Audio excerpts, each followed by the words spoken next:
안녕하세요. 루트 노동법률 자문 공인노무사 김영재입니다. 오늘은 임금에 대해서 살펴보고자 합니다. 어떠한 금품이 임금에 해당하는지는 실질적으로 판단하기가 쉽지가 않습니다. 전문가들도 많이 혼동하는 부분이거든요. 그렇지만 여러분들이 임금이 어떤 것이 임금에 해당하는지 좀 그나마 판단하는 데 도움이 되고자 오늘 이 강의를 준비했습니다. 자, 그럼 강의를 시작하도록 하겠습니다. 임금이란 무엇인지 일단 알아보고요. 그 다음에 임금의 성립 요건, 즉 어떠한 요소를 갖추어야 임금이라고 볼 수 있는지에 대해서 알아보겠습니다. 그리고 임금에 해당하는지 문제되는 것들에 대해서 간략하게 살펴보도록 하겠습니다. 임금이란 사용자가 근로의 대가로 근로자에게 임금, 봉급, 그 밖에 어떠한 명칭으로든지 지급하는 일체의 금품을 의미합니다. 자, 다시 한번 사용자가 근로의 대가로 근로자에게 지급하는 일체의 금품, 이것을 임금이라고 합니다. 자, 근로기준법 제2조 제1항 5호에서 이렇게 정의하고 있습니다. 자, 임금의 성립 요건에 대해서 살펴보겠습니다. 자, 첫 번째는 사용자가 근로자에게 지급하여야 합니다. 사용자에게 지급 의무가 있고 근로자에게 계속적 정기적으로 지급되는 금품이어야 합니다. 4대 보험료 중 사용자 부담 부분은 임금이 아니죠. 자, 사용자에게 지급 의무가 있어야 됩니다. 그리고 근로자에게 지급되는 금품이어야 됩니다. 근데 4대 보험료 중 사용자 부담 부분은 사용자가 근로자에게 지급할 의무가 있는 것이 아니라 사용자가 국가에 대하여 지급할 의무가 있는 것이죠. 따라서 임금에 해당하지 않습니다. 그렇지만 4대 보험료 중 근로자 부담 부분은 임금에 해당합니다. 원래 근로자 부담 부분은 사용자가 근로자에게 임금을 지급하고 근로자가 받은 임금에서 일정 부분을 4대 보험료로 내야 되는 거죠. 다만 이제 그 절차를 간소화하기 위해서 사용자가 국가에게 근로자 부담분까지도 월급에서 공제하고 국가에다 내는 것일 뿐입니다. 따라서 근로자 부담 부분은 임금에 해당합니다. 근로자가 고객으로부터 받은 팁은 임금이 아닙니다. 자, 사용자로부터 근로자가 지급받았어야 합니다. 그래야 금품 임금인데 이건 고객한테 받은 거죠. 따라서 이거는 임금에 해당하지 않습니다. 자, 두 번째 성립 요소입니다. 근로의 대가로 지급받았어야 합니다. 근로 제공에 대한 보상이라야 임금에 해당하는 것입니다. 근로의 대가가 아닌 경조금, 장려금 등은 임금이 아닙니다. 경조금, 장려금은 회사에서 뭐 애사심을 고취시키자는 차원에서 뭐 지급하는 것 뿐이지 근로의 대가로서 사용자가 근로자에게 지급하는 게 아니죠. 따라서 이것은 임금에 해당하지 않습니다. 업무 수행에 소요되는 실제 비용을 사용자가 지급하더라도 임금에 해당하지 않습니다. 그러니까 예를 들면 근로자가 외근 중에 사용한 교통비, 자, 이런 경우는 원래는 회사에서 지출해야 될 비용이죠. 다만 이거를 근로자가 먼저 근로자 돈으로 내고 나중에 회사로부터 받는 겁니다. 따라서 이거는 근로를 제공한 대가로 받는 것이 아니라 회사가 내야 될 비용을 근로자가 먼저 내고 나중에 그 비용을 받는 것 뿐입니다. 따라서 임금에 해당하지 않습니다. 자, 그렇다면 이제는 임금에 해당하는 문제되는 것들에 대해서 몇 가지 살펴보겠습니다. 자, 주택자금, 학자금 대여. 자, 이거는 임금이 아닙니다. 주택자금, 학자금 대여. 이거는 복리후생적인 차원에서 사용자가 근로자에게 지급하는, 대여하는 경제적인 이득일 뿐이지 임금에 해당하지 않습니다. 자, 이제 식비, 체력단련비, 통근수당, 하계휴가비에 대해서 살펴보면 전체 직원에게 매월 또는 정기적으로 지급되는 경우에는 임금에 해당합니다.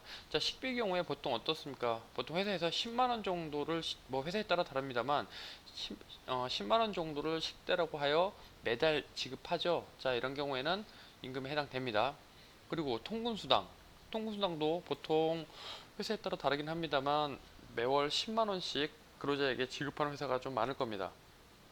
그런 경우에 그 통근수당도 정기적으로 지급되는 것이기 때문에 임금에 해당합니다.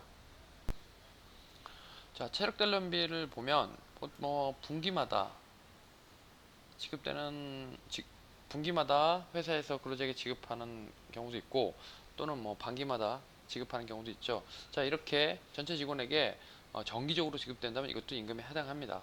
학예휴가비도 마찬가지입니다. 매년 학예휴가비가 지급되고 있다면 임금에 해당합니다. 그러나 어떤 해는 학예휴가비를 지급하고 어떤 해는 지급하지 않는다면 이거는 임금에 해당하지 않을 가능성이 높죠.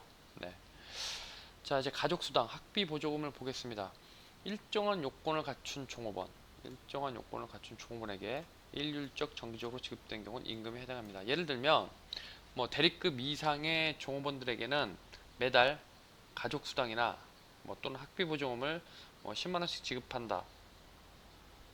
뭐 10만 원씩 지급하는 회사가 있다면 이 가족수당 학비보조금은 임금에 해당되죠. 일정한 요건을 갖춘, 그러니까 대리급 이상에게 매월 10만 원씩 주니까 일률적 정기적으로 지급되는 거죠. 그러니까 임금에 해당합니다. 차량 유지비의 경우에 차량 소유와 관계없이 일정 직급에 해당하는 자에게 일률적 정기적, 자, 이것도 앞에 가족수당 학비보조금이랑 유사합니다. 일정 직급에 해당하는 자, 예를 들면 과장급 이상의 근로자에게 매월 10만 원씩 차량 유지비를 지급하고 있다면 일률적 정기적으로 지급하고 있는 것이죠. 매월 지급하고 있으니까요. 이러한 경우에는 임금에 해당합니다. 통근차, 중식 등을 현물로 제공하는 경우, 자, 현물로 제공하는 경우입니다. 임금이 아닙니다. 현물로 주고 있는 거니까 임금이 아니죠. 다만 이를 이용하지 못하는 근로자에게 일정한 금액을 지급하는 경우에는 임금에 해당합니다.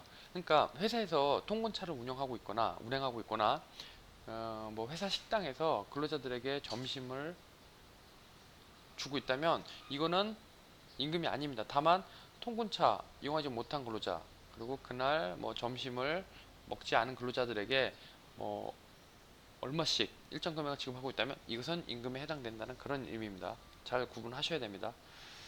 자, 그리고 상여금. 상여금 실질적으로 이게 임금에 해당하는지 상당히 어렵습니다. 근데 일반적인 기준을 제시하면 이렇습니다. 계속적 정기적, 이 말이 계속 나오고 있죠. 지금 앞에서부터 계속적 정기적으로 지급되고 그 지급액이 확정되어 있는 경우에는 임금에 해당합니다. 그러나 지급 사유의 발생이 불확정적이고 일시적이라면 임금에 해당하지 않게 되죠. 그러니까 예를 들어서 어떤 회사에서 두 달에 한 번씩 상여금을 지급하고 있다, 모든 근로자에게. 자, 이러면 임금에 해당할 가능성이 상당히 높습니다. 또는 1년에 4번, 뭐 3개월에 한 번씩 상여금을 지급하고 있다라고 하면 임금에 해당할 가능성이 상당히 높습니다. 그러나 회사의 경영 성과에 따라서 어떤 연도에는 지급하고 어떤 연도에는 지급하지 않는다면 임금에 해당할 가능성이 좀 낮겠죠. 네, 이런 식으로 판단하시면 됩니다. 그런데 이게 구체적인 사정에 따라서 좀 여러 가지 요소를 고려해서 판단해야 되기 때문에 일률적으로 판단하기 쉽지가 않은 게 사실입니다. 상여뿐만이 아니라 앞에 말했던 이런 것들 전부 다 판단하기가 쉽지는 않습니다. 오늘은 임금에 대해 살펴봤는데요. 앞에 강의 시작할 때 말씀드렸습니다. 전문가들도 어떤 것이 임금에 해당하는지 쉽게 판단할 수 없습니다. 여러 가지 사정을 다 종합적으로 고려해야 하기 때문에 쉽게 판단할 수 없지만 제가 오늘 이 강의를 한 이유는 여러분들이 근로계약을 체결할 때 가장 중요한 요소가 임금이죠. 따라서 어떤 것이 임금에 해당하고 어떤 것이 임금에 해당하지 않은지 어느 정도 감을 익히실 필요가 있겠습니다. 그러니까 그런 차원에서 오늘 강의를 준비했고요. 어쨌든 여러분들이 오늘 강의를 통해서 임금이 어떤 것이 임금에 해당하는지, 어떤 금품이 임금에 해당하지 않는지를 판단하는데 조금이나마 도움이 되었으면 좋겠습니다. 자, 오늘 강의는 이쯤에서 마치도록 하겠습니다. 감사합니다.